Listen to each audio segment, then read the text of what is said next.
जब जियो आया लोगों ने कहा बेटा सस्ता हुआ है। जब IRCTC लिस्ट हुआ लोगों ने कहा गवर्नमेंट का स्टॉक है।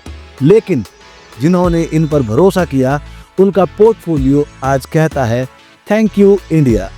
अब फिर से समय है कुछ ऐसे ही छुपे हुए रत्नों को पहचानने का।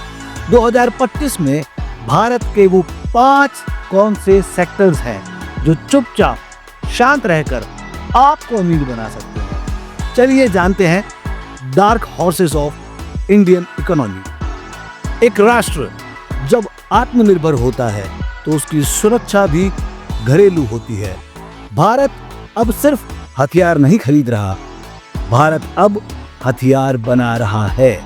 भारत का डिफेंस एक्सपोर्ट 21,000 करोड़ रुपए को पार कर चुका है।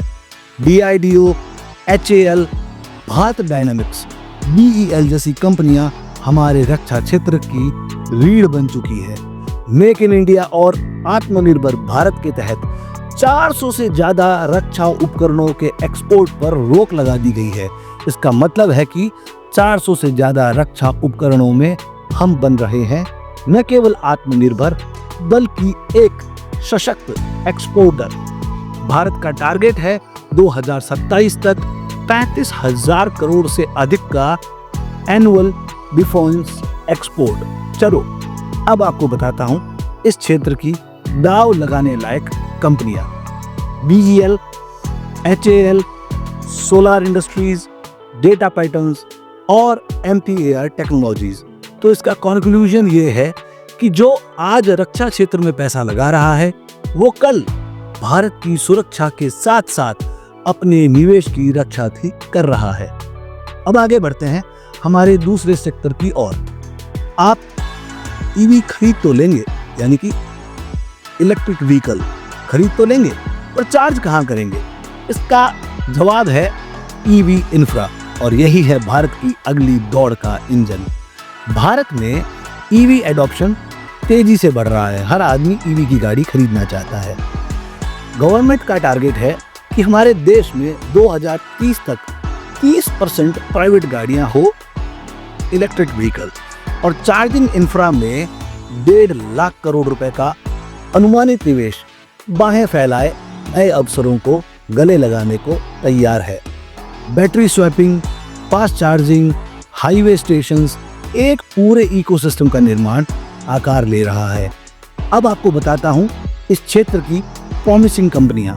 इनमें है टाटा पावर, एक्साइड, अमरा राजा, सर्वोटेक पावर और इलेक्ट्रा EV। सारांश यह बनता है कि गाड़ी कौन बनाएगा ये बहस पुरानी हो गई है। अब असली कमाई तो चार्जिंग स्टेशन वाले करने वाले हैं। दोस्तों, पेश है हमारा तीसरा सेक्टर, ग्रीन हाइड्रोजन। तेल और गैस से आगे की सोच है हाइड्रोजन। देश के नेशनल ग्रीन हाइड्रोजन मिशन का बजट है 19,744 करोड़ से भी ज्यादा। अंबानी से लेकर अडानी तक सभी ग्रीन हाइड्रोजन पर भारी दाव लगा रहे हैं। 2030 तक भारत बनना चाहता है विश्व का सबसे बड़ा हाइड्रोजन हब, वो भी ग्रीन हाइड्रोजन हब। मतलब ग्रीन हाइड्रोजन का मतलब zero carbon, export ready, heavy vehicles, steel shipping और एविएशन के लिए गेम चेंजर। आओ मिलवाता हूं इस सेक्टर की कंपनियों से।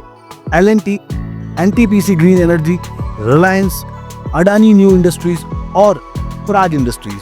आप देखेंगे तो जानेंगे कि पेट्रोल डीजल के बाद अब जो सबसे बड़ा फ्यूल बनने जा रहा है वो है हाइड्रोजन, और इसकी रेस में जो पहले दौड़ेगा वही आगे निकलेगा। चलते हैं हमारे चौथे सेक्टर्स की तरफ, सेमीकंडक्टर्स।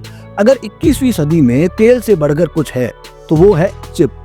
भारत सालों से चिप्स इंपोर्ट करता रहा है, अब समय है इसमें भी आत्मनिर्भर बनने का। वेदांता, फॉक्सकॉन, टाटा एलेक्सी, ISMC जैसी जॉइंट वेंचर्स इस क्षेत्र में कर रही हैं धमाका। इंडियन गवर्नमेंट ने 76,000 करोड़ का सेमीकंडक्टर मिशन लॉन्च किया है।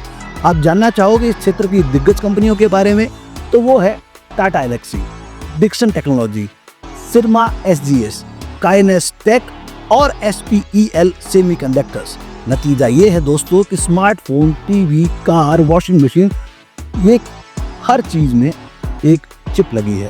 भारत अब केवल कंज्यूमर नहीं है, ये प्रोड्यूसर बनने के रथ पर आरूढ़ हो चुका है।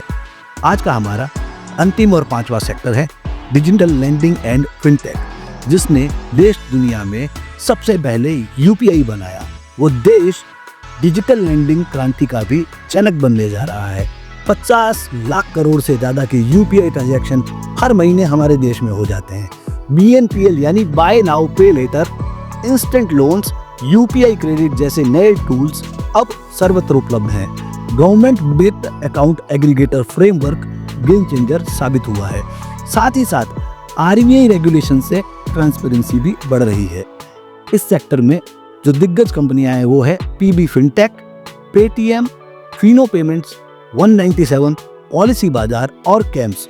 सारांश यह है कि पैसा जहां से इजीली मिलता है, भीड़ वही जाती है, और अब भीड़ भी डिजिटल हो चुकी है।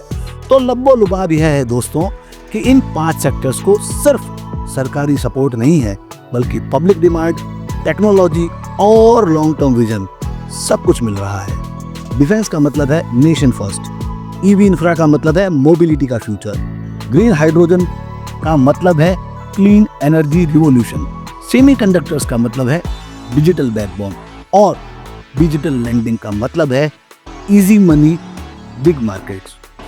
दोस्तों, अब सवाल यह उठता है, क्या आप सिर्फ इन सेक्टर्स को देखने वाले हैं? बात करता हूं, क्या आप इनकी ग्रोथ का हिस्सा भी बनना चाहेंगे? वो कौन से सेक्टर हैं जिसमें आप निवेश करना चाहेंगे? तो दोस्तों, नीचे कमेंट करें आई चूज डिफेंस या बिलीव इन EV, या जो भी सेक्टर आपको अच्छा लगे उसके मुताबिक। आप हमें DM कर सकते हैं अगर आप इन सेक्टर्स की अनलिस्टेड कंपनियों में भी निवेश करना चाहते हैं। और इस वीडियो को शेयर करें उन दोस्तों के साथ जो हर बार कहते हैं, भाई कोई नया स्टॉक तो बता। हाँ दोस्तों, दक्ष सिक्योर सर्विसेज में हमारा लक्ष्य है आपको जागरूक और एजुकेट करना, ताकि आप ले सकें एक इन्फॉर्म्ड डिसीजन, क्योंकि हमारी टैगलाइन है सरल, सुरक्षित और संपन्न।